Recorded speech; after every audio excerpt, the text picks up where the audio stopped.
Hey class, just picking up where we left off on the naturalism presentation. And a concept I want us to really be thinking about with this story is conflict.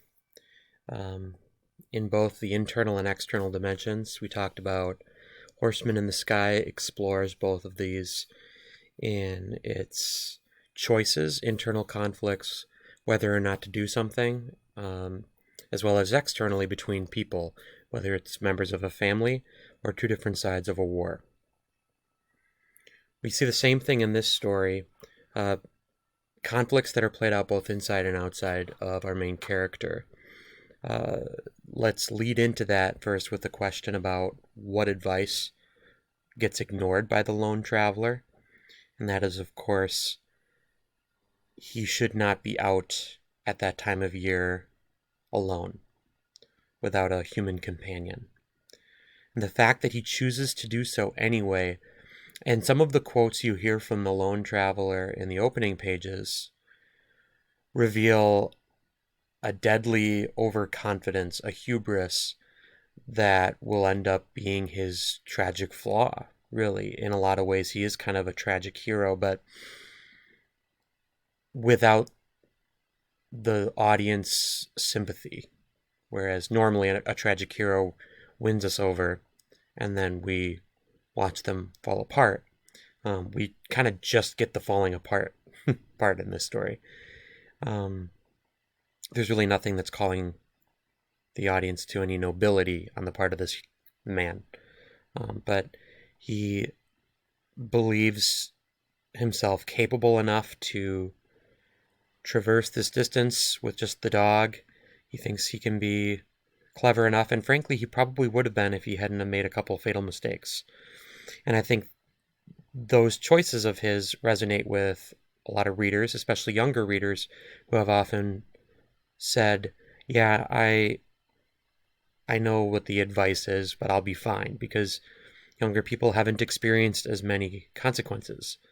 So they're overconfident in a lot of ways and find themselves invincible when in reality they are not. So what are some conflicts specifically this brings to mind for To Build a Fire? First of all, like in any good naturalist story, you have a character in conflict with the harshest of environments, grappling with their surroundings and not only the nature around them, but their own nature, sinful nature. The man can reason, so to me he symbolizes intellect or intelligence, logic, and the dog is there to symbolize this instinctful approach to the surroundings, and which one wins out. The naturalist depicts the dog as the one who's superior in this case, which is interesting. The man is grappling internally with himself,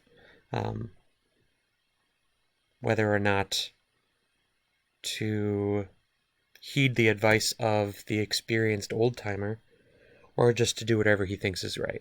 And whether he realizes or not, we know that he is defeating himself by the choices he's making. We've seen irony in a lot of stories. I guess I must tend to gravitate towards stories that feature situational irony, like death stopping for the woman in Dickinson's poem, or the Confederate soldier turning out to be a Union one, or of course the devastating twist at the end of Horseman in the Sky. This too is irony, what I'm about to share, but it's what's called dramatic, not situational irony. In dramatic irony, you know things that the character does not know, and that can make for painful suspense where you really want him to do something differently, especially if you care about him and you know better than the character. But the character's going to keep doing it anyway because you can't reach into the story and talk to him. So imagine a scary movie where you know the monster's probably in the closet. Don't go in there, right? Or the bad guy's right behind you, or he's in the mirror. Go run away. But they don't know. Only you know. Here's my example of dramatic irony in To Build a Fire. It says, he pulled the mitten on hurriedly and stood up. He was a bit frightened. He stamped up and down until the stinging returned into his feet. It certainly was cold, was his thought. We hear that phrase almost to a comic level. It certainly was cold, was his thought. Yeah, the understatement of a year. It's 75 degrees below zero. It's not just cold, it's frigid, and he lacks the imagination necessary to survive, to realize that means I might die. So he doesn't know it's 75 below, he just knows it's cold. We know it's 75 below and that he needs to take far more desperate measures to survive, and he's not getting that. And that's dramatic irony. If we had to trace the deadly chain of events that make him die, it all starts with him falling into the pool of water the first time. Just a little bit, not a lot, but enough that he needs to stop, and he curses his luck, which is interesting because really it wasn't his luck, it was his choice to be out there alone and the other things that put him in this position, but he views it as luck. And so he needs to stop and build his first fire, which he does successfully, to dry his clothing, or else he would be dead right there. So that's step one. He falls into the pool of water. And because of that chain of events now, he will have to die. He builds this fire. So he falls in. He builds a fire. That fire... he builds successfully, but he built it in a bad place, right? That fire has been built underneath or near a spruce tree that's got snow all over its evergreen branches. And as he pulls branches off the tree, it continues to disturb this tree to the point that finally a bunch of snow tragically falls and lands onto his fire. And he will not have the materials, the wherewithal, and the ability in his hands to be able to build that second fire that he needs to survive. So snow has fallen and doused his fire. He gets his matches all wet. He can't get a new fire and starts to panic and wander about until finally, last step, he will die. We talked about how he doesn't have a name, and I think that's critical in one of number 9, the elements of naturalism in the story, that we don't connect to him as a human, but more just as a participant in the action as we study this experiment, what happens when you drop a newcomer into the Alaskan wilderness like this alone. And he does not survive. And so that kind of cold detachment that's very typical of naturalism is accomplished in part by not giving him a name. So that is man as a beast, the human beast outlook on naturalism. That's one of the elements I highlighted. Pessimism is another, a very negative view of life, and we see that in that the man isn't saved. At least the dog is, it seems. But it's not quite macabre in that we let him die peacefully, and some of the edges lifted off with that. The number one element you'd expect, though, from naturalism is survival. And certainly he's pitted against one of the harshest possible environments, the Alaskan wilderness, and they see if he'll survive. Lastly, determinism is the fancy word for fate decides your behavior and your life, not your choices. And we have clues throughout the story that he will not make it, from the gloomy weather at the beginning to all the clues and foreshadowing along the way that he's made fatal choices and mistakes.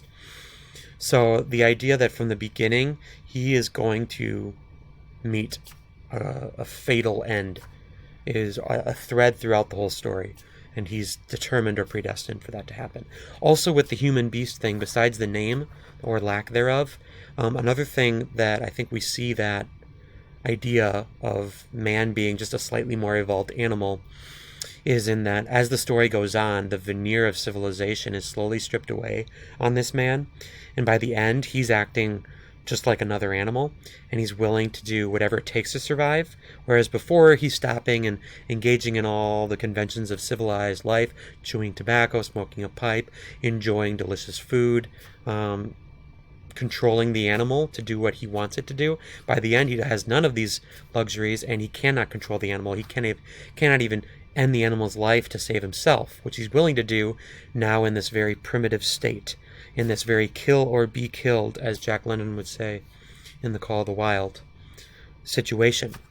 He fails to be able to carry that out. So it's not a very macabre story in that it's not gruesome, but it certainly does depict death in a very uniquely naturalist way. So you have a chart to fill out, and instead of making the substitute work on that with you, we'll talk more about the chart tomorrow, and I took that question off the test. But if you've got it done, you're prepared for class tomorrow, and there's no other assignment for tomorrow. But as you complete the chart, think about things like, with Romanticism, individualism was a concept we highlighted. What did that mean? How do they view an individual person in Romanticism? And then how were Transcendentalists different in their view of the individual, if at all? And I'll say it is a little different, the way they would look at a human being as an individual. And then it's really interesting to extend that into the two most recent writing periods, into realism, and then what we were just talking about, naturalism. With the rightmost column, you only need 1 or 2 bullet points. You're summarizing that entire genre's viewpoint. Thanks for your attention.